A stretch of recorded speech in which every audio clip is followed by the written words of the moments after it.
Thanks, Matt. Well, extremely concerning were the words used at today's Homeland Security meeting to describe the intense winter weather that's coming this weekend. KSLA's Peyton Manuel spoke with the officials from that meeting on the plan they have in place so far. In the building behind me, agencies from Shreveport-Bossier gathered to talk strategy and safety for the winter weather up ahead. Their message clear that you should stay home. What we're looking at is a life and death situation. It was a meeting that lasted over an hour and a half. The room filled with law enforcement, city officials, school district representatives, and more.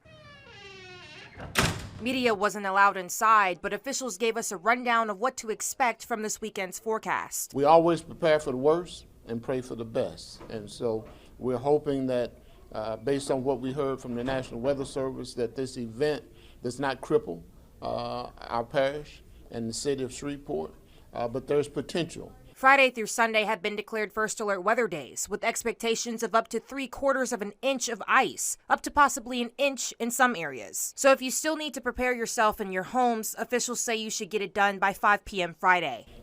That's a significant amount of ice, and it's going to be treacherous, and we're expecting power lines down. If that accumulates on the power lines, we're expecting trees to be down. We want folks to be careful.